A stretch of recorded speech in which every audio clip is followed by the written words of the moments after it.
In a magical school where everyone thinks they're hot stuff, there's a professor named Negi who's the heartthrob of the century, or at least, that's what all the swooning girls, including the starry-eyed Asuna, think. He's got red hair, a pretty face, and a sneeze so powerful it magically rips off the girl's clothes. Classic. Cue the awkward apology tour as Negi tries to convince everyone it wasn't his fault, while everyone's trying to remember if they even liked him for his teaching skills. Meanwhile, in a dark corner of the school, sits the resident emo vampire, Evangeline A.K. McDowell. She's been around for over 700 years and acts like immortality is the worst thing ever. Fast forward 80 years, and she's now calling herself Yukihime, looking a bit more like a tired college professor who's seen one too many late assignments. She's taken in a dimwit named Tota and his merry band of idiot friends who think they can ambush her. Spoiler alert, they can't. She smacks them around like they're misbehaving puppies and sends them flying into a pond. Wet and humiliated, they crawl back to class where she punishes them for their sheer stupidity. These geniuses decide they need to figure out Yuki's secret to her barrier powers, suspecting she might still be using magic. Plot twist. Magic's out of style, replaced by an overpriced magic app. Tota's got a big dream. He wants to defeat Yuki and climb a fancy tower called the Orbital Elevator, probably because it sounds cool. He visits his parents' tombstone, because they're conveniently dead, making Yuki his default guardian. And surprise, it's revealed that his parents are none other than Negi Springfield and an unknown mother. Cue the mysterious vision of a red-headed dude, definitely not Negi, promising to meet him at the top of the tower. Dramatic much?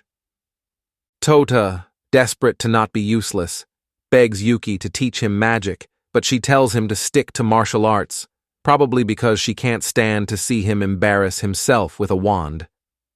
The next morning, the dummies try and fail again to beat Yuki. Enter Professor Tachibana, who's about as trustworthy as a used car salesman. He gives them a magic app and a bracelet for Yuki, which is apparently part of his master plan. Tota awkwardly gives Yuki the bracelet, looking like a middle schooler confessing his crush. She humorously accepts it, having no idea it's all part of a setup. Tota's friends, thinking they're hot shots with their teleportation magic, try to take down Yuki. She laughs at their pathetic attempt, but then Tachibana shows up and reveals he's a bounty hunter with all the subtlety of a reality TV villain.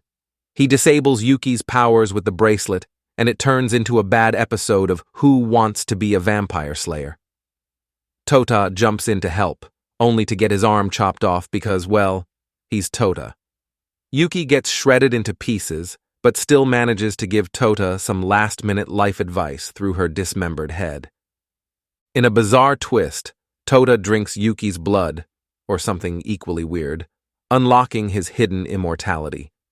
Tachibana freaks out when Tota regenerates like some cheap superhero, and Tota finally manages to knock him out. As the dust settles, Yuki is back in one piece, and they have a heart-to-heart about her giving him immortality. Tota, showing a surprising lack of self-preservation, decides he's cool with being an undying teenager. They leave town, probably because sticking around after blowing their cover isn't the best idea.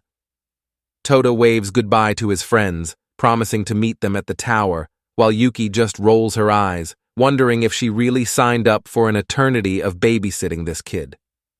As Tota and Yukihime trek through an uninhabited wasteland, because apparently renting a car is too mainstream, Tota wonders why they're not using some form of transportation. Yukihime, always the drama queen, explains that they're avoiding bounty hunters to prevent a bloodbath. Tota's thrilled at the prospect of reaching the capital, aka New Tokyo, because he's under the delusion that he'll make friends there. They stop for a break, and Tota, in his infinite wisdom, decides to take a bath in the river.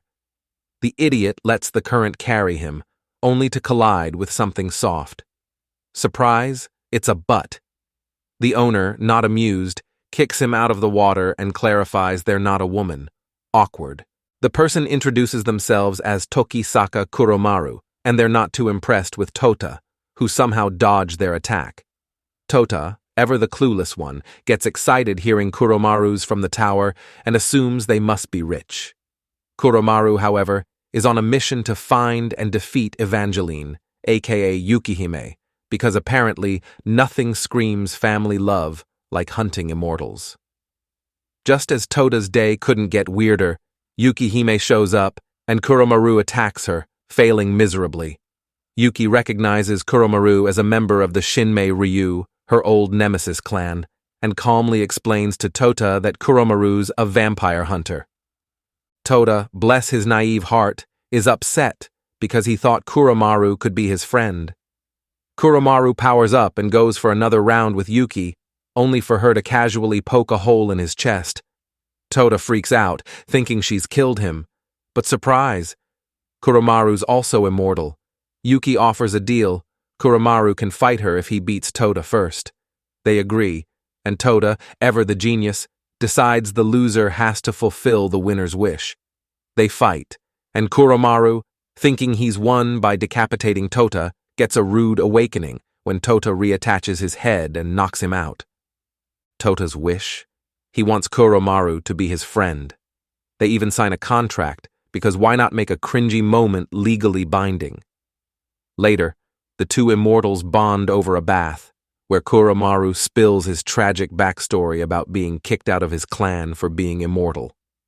Tota, showing the depth of his character, suggests they peek at the women's bath, because apparently that's all he can think of. Kuromaru's reluctant, knowing Yuki's deadly reputation, but Tota doesn't care. They sneak a peek, and Tota sees a young girl who turns out to be Yuki's true form. Turns out, she's been using a magic aging potion to look older. Tota's disappointment is palpable. He's suddenly uninterested now that Yuki's rocking a childlike body. Yuki naturally retaliates with magic ice spears, knocking him off the cliff. Kuromaru saves him halfway down, then realizes Tota's immortal and lets him fall, because why not? Tota climbs back up and, in a move of sheer stupidity, flips off Yuki's towel. Still not interested in her body, he gets knocked into the water again. Kuromaru laughs for the first time, and Tota's thrilled to have made a friend, probably the highlight of his otherwise dim-witted life. Yuki offers Kuromaru a chance to train under her, and he agrees without hesitation. The trio continues their journey to the capital, and Tota suggests they form a group of immortals to do good, blissfully unaware of how naive he sounds. Yuki, laughing, reminisces about someone else who had a similar idea, revealing she already formed an immortal organization called UQholder. Just then, a bunch of cars roll up, and out pops Karine, who's ready to obliterate Tota for getting close to Yuki. Yuki tells her to chill, because Tota's also immortal, which is apparently a good enough reason not to vaporize him. Yuki then introduces Tota to UQholder, revealing she's already assembled a team of immortals.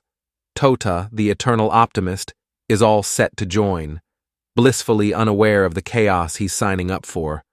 The gang hops aboard a ship bound for the capital, and Karin, already regretting every life choice that led her here, wonders how Yukihime survived living with Tota for more than 2 years, since she rightfully sees him as a bumbling idiot. Yukihime, ever the eternal optimist, tells her to get along with Tota, because their powers are supposedly on the same level. Karin, clearly horrified by this comparison, crushes her cup in disbelief. They arrive at the so-called Palace of Immortals, which is conveniently hidden 10 kilometers offshore of New Tokyo. This secret HQ also runs a hot springs business, because why not? All the UQ holders are thrilled to see their leader Yukihime back, probably because she's the only one with a semblance of competence. UQ holders number 6, Makabe, and number 10, Ameya, take it upon themselves to enlighten Tota and Kuromaru about the whole immortality shtick. Apparently, not all immortals are vampires. Some are beast people, and others have achieved immortality through virtual reality, which just sounds like a glorified video game addiction. Makabe mentions there are monsters living under the palace, like it's no big deal. To test the newbie's abilities, Makabe suggests a duel.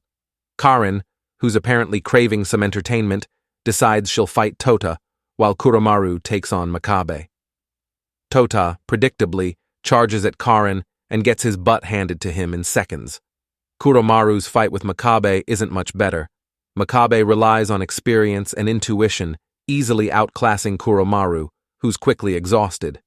After getting their butts kicked, Tota and Kuromaru sit down to reflect on their battle experience, which, considering the results, shouldn't take long. As they're wallowing in their defeat, a girl carrying a load of junk trips over them. They help her clean up and introduce themselves.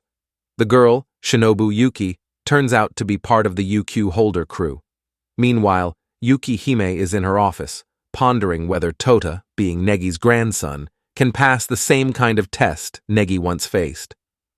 Spoiler, the bar isn't high. Deciding to be useful for once, Tota and Kuromaru help Shinobu carry some boxes to the storeroom. They end up in a basement, proving they can't even follow basic directions.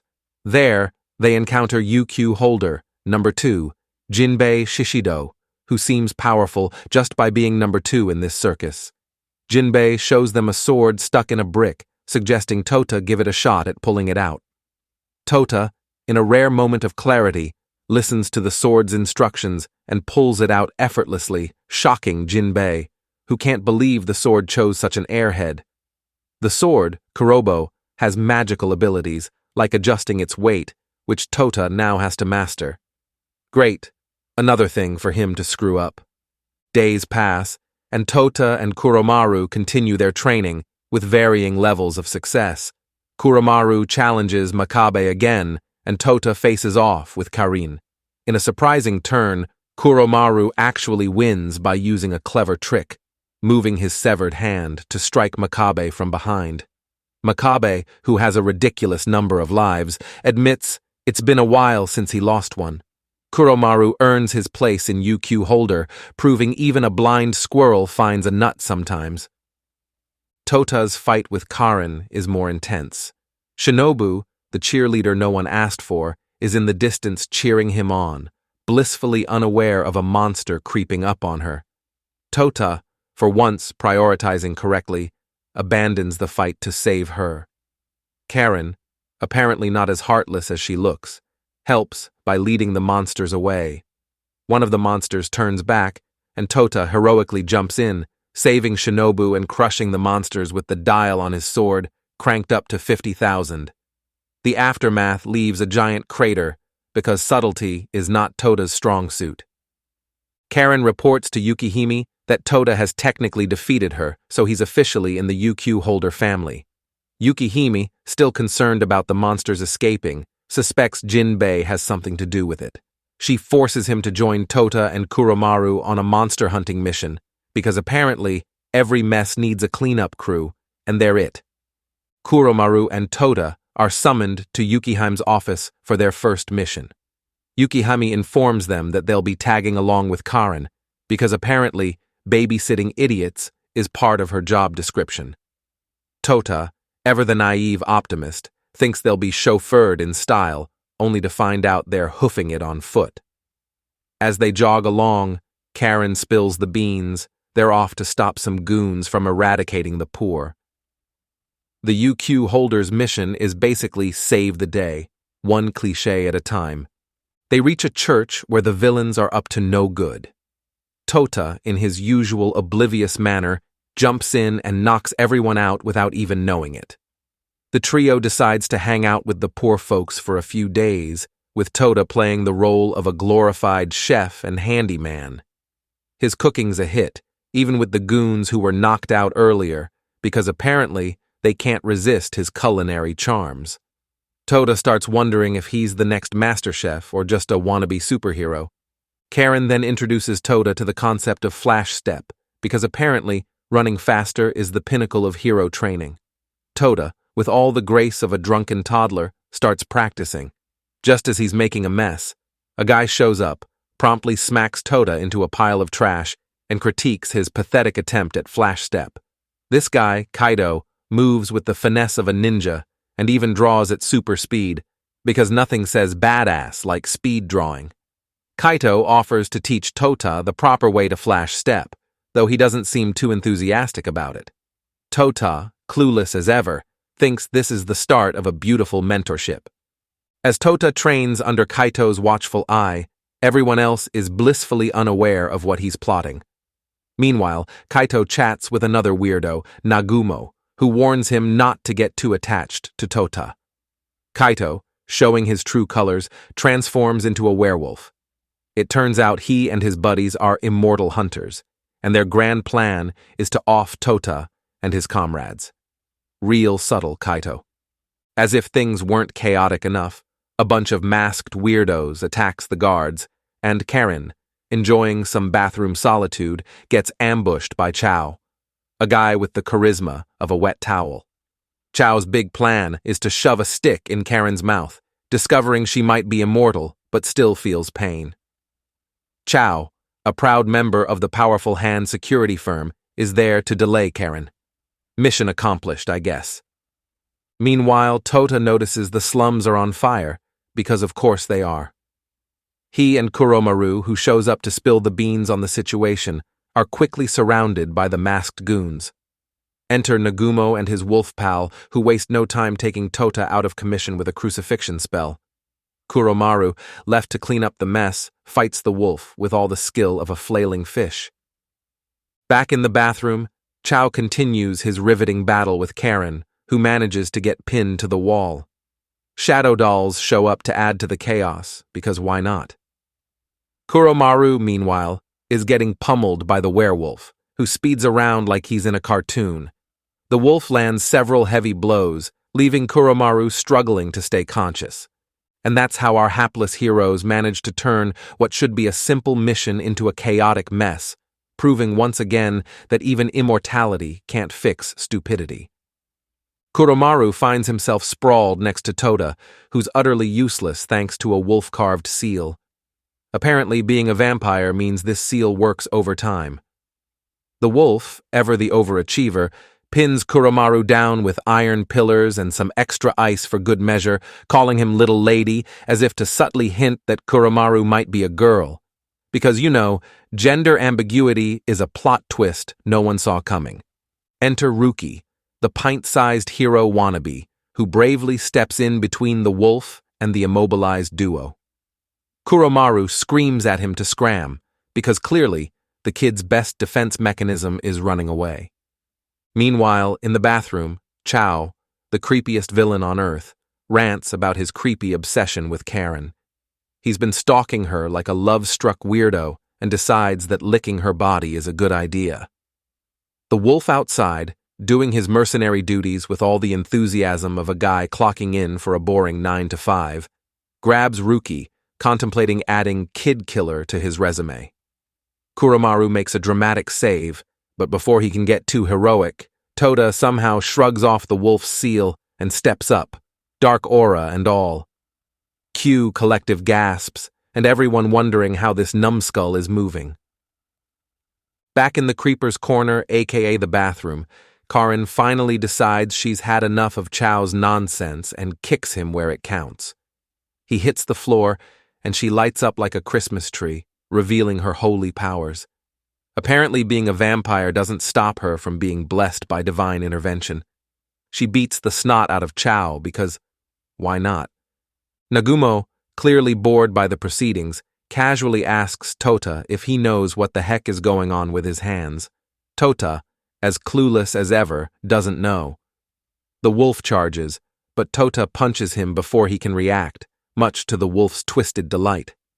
Karen shows up to play tag team, deciding to handle Nagumo while Tota deals with the wolf, who, shock of shocks, turns back into Kaito. Because nothing says mystery like a character's obvious dual identity. Kaito, now back to his human-ish form, is hyped to fight Tota, like it's the most exciting thing since sliced bread. The two clash, and Tota's surprisingly competent flash step skills leave Kaito impressed. But then Kaito pulls out his secret move, bright-piercing judgment, because dramatic names are mandatory. He stabs Tota, aiming to shatter his heart and, by extension, his immortality. But wait, dark magic aura to the rescue. Tota regenerates and shoves Kaito away, losing a hand in the process. Nagumo, who clearly knows too much, identifies this as magia erebea, some super dark magic with a side of soul-consuming risk. Only 2 people have wielded it before, Evangeline and some legendary mage. Nagumo's excitement is palpable, as if he's witnessing a rare Pokémon battle. Tota, now in full Hulk mode thanks to his negative emotions, prepares to obliterate Kaito. But wait, self-control kicks in and he deactivates Magia Erebea, leaving Kaito flabbergasted. Kaito, now a masochist, begs Tota to finish him off, but Tota declines. Instead, they decide to settle things like real men, by arm wrestling. Because obviously, that's how immortal beings resolve their issues. Kaito tries to cheat using Flash Step, but Tota, fueled by sheer determination and plot armor, holds his ground and wins. Karin, finally realizing she's been underestimating this dimwit, watches in awe. Nagumo, done with this whole circus, takes Kaito away, leaving the town burning. Kue Yukihime's dramatic entrance, who just waltzes in and douses the flames with an ice spell because she's basically a walking deus ex machina. She and Nagumo exchange knowing looks, revealing they have some mysterious history. When Tota, ever the nosy one, asks how he ended up with Magia Erebea, Yukihime gives a vague response about her blood, leaving more questions than answers. As they depart, some shadowy figure watches the whole melodrama unfold on a giant monitor screen, because what's a plot without a mysterious observer pulling the strings? Kuromaru is clutching Kurobo and asks if he knows anything about Magia Erebea, worried that Tota might be headed for disaster. Kurobo, being the straight shooter, casually mentions that Kuromaru is in love with Tota. Kuromaru, predictably, freaks out and chucks Kurobo away before running off like a drama queen. Meanwhile, Shinobu, the tech nerd, has built a contraption to enter the solar race. Tota, easily impressed, praises her. Kuromaru watches from a distance, clearly jealous and probably plotting Shinobu's demise. Later, Karen bursts into Kuromaru's room, catching him mid-change, only to discover that Kuromaru is actually a girl pretending to be a boy. Kuromaru begs Karen to keep this secret, explaining that as a demi-human Yata no Karasu, she can choose her gender at 16. Karen, ever the matchmaker, insists Kuromaru should pick female to be with Tota and stop bothering Yukihime. She adds that Kuromaru would be cute as a girl, even though Kuromaru can't accept her obvious crush on Tota. Iku, who's been eavesdropping like a creeper, reveals himself. He promises to keep the secret and even offers to help Kuromaru. His brilliant plan?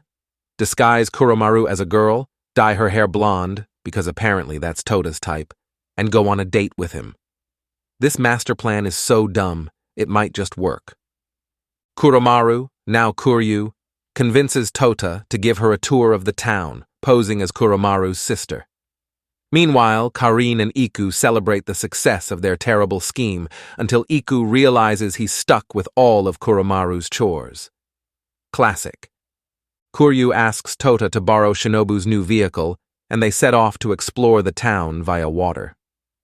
Kuromaru enjoys the alone time with Tota, who is blissfully unaware of the ruse. She suggests visiting the tower, which Tota eagerly agrees to, babbling about its impressive height and how he's always wanted to climb it. During their chat, Tota refers to Kuromaru as his best friend and lifelong companion, giving Kuromaru false hope that he's cool with her staying a guy. But then Tota compliments Kuryu on her cuteness, throwing Kuromaru into an identity crisis. Just as Kuromaru is about to confess her feelings, Stalker Chao shows up with Shadow Mage Asura. They attack, sending Tota to the Shadow Realm, and knocking Kuromaru down because she's too busy being weak and girly. Kuromaru realizes they're trying to kidnap Tota and makes a futile charge, only to get tossed out a window by Asura. Determined, Kuromaru drops the disguise and goes full power mode. She rescues an unconscious Tota, knocks Chao out of the building, and scares Asura off when the cops arrive. When Tota wakes up, He asks about Kuryu, and Kuromaru lies, saying she handled everything and that Kuryu is safe. Tota thanks Kuromaru for saving him, oblivious as ever. Kuromaru's gender dilemma hangs in the air, unresolved. Meanwhile, Kiri Sakurame, one of the UQholders, is busy performing some mysterious ritual repeatedly. Iku, nosy as always, asks what's going on, and Kiri cryptically replies, "It's about to start." Whatever it is, it's probably just as confusing and ridiculous as everything else.